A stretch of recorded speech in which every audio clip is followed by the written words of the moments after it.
Pagbasa mula sa unang aklat ni Samuel. Dumating ang araw na nakipagdigmaan ang mga Israelita laban sa mga Filisteo. Sa Ebenezer nagkampo ang mga Israelita at sa Afek naman ang mga Filisteo. Sumalakay ang mga Filisteo at pagkalipas ng isang matinding labanan ay natalo nila ang mga Israelita. Sila'y nakapatay ng halos 4,000 kawal ng Israel.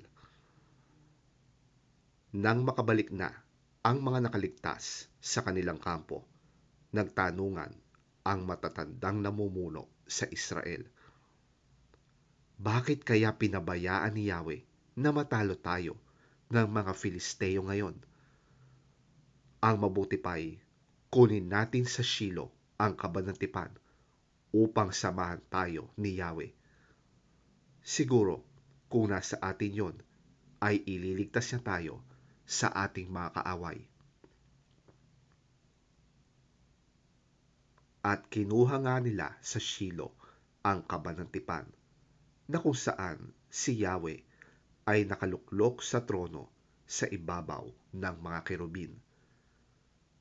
Sumama sa kanila ang 2 anak ni Eli na sina Hofni at Phinehas.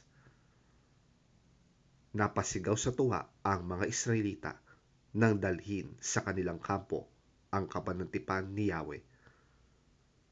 Halos nayanig ang lupa sa lakas ng kanilang sigawan. Nang marinig ito ng mga Filisteo, itinanong nila, bakit kaya napakaingay sang kampo ng mga Hebreo? Nang malaman nilang nasa kampo ng mga Israelita ang kabanatipan ni Yahweh, natakot sila. Sinabi nila, may dumating ng mga Diyos sa kampo ng mga Israelita. Nanganganib tayo ngayon. Ngayon lamang nangyari ito sa atin. Kawawa tayo. Sino ngayon ang makakapagligtas sa atin sa mga makapangyarihan nilang Diyos? Ito ang mga Diyos na nagpahirap sa mga Ehipsyo sa pamamagitan ng iba't ibang salot. Mga kababayan, lakasan natin ang ating loob. Magpakalalaki tayo upang hindi tayo matalo at maalipin ng mga Hebreo tulad ng pang-aalipin natin sa kanila. Lumaban tayo.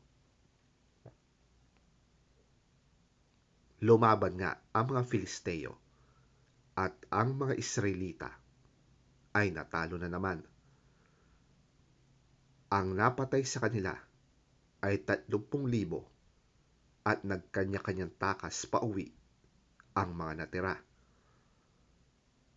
Nakuha ng mga Filisteo ang kaban ng Diyos at kanilang pinatay ang 2 anak ni Eli na sina Hofni at Phinehas.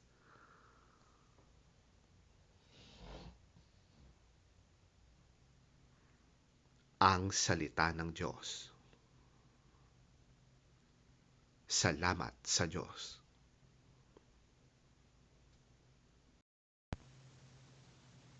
Ang mabuting balita ng Panginoon ayon kay San Marcos. Papuri sa iyo, Panginoon. Isang taong may ketong ang lumapit kay Jesus. Lumuhod ito at nagmakaawa. Kung nais po ninyo, ako'y inyong mapapagaling at magagawang malinis. Nahabag si Jesus sa ketongin, kaya't hinawakan niya ito at sinabi, oo, nais ko. Gumaling ka. Noon di nawala ang ketong ng lalaki at siya'y naging malinis.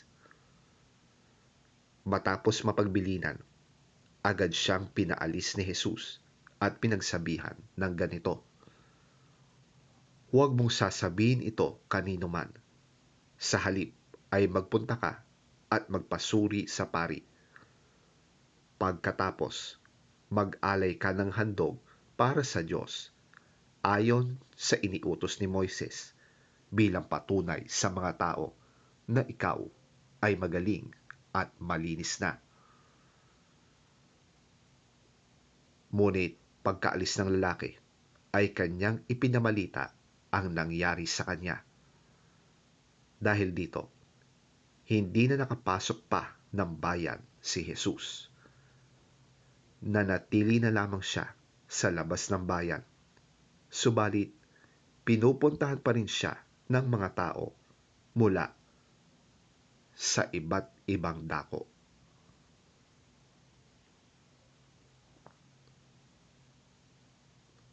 Ang mabuting balita ng ating Panginoon. Pinupuri ka namin, Panginoong Hesukristo.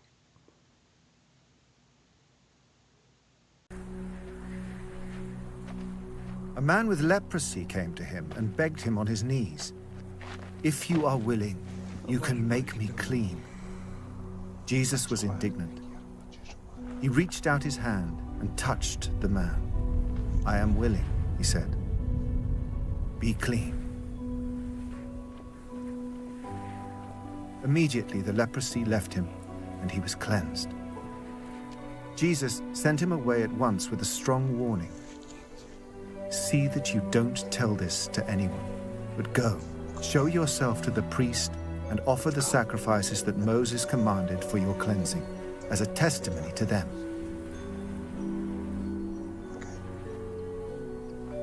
Instead, he went out and began to talk freely, spreading the news.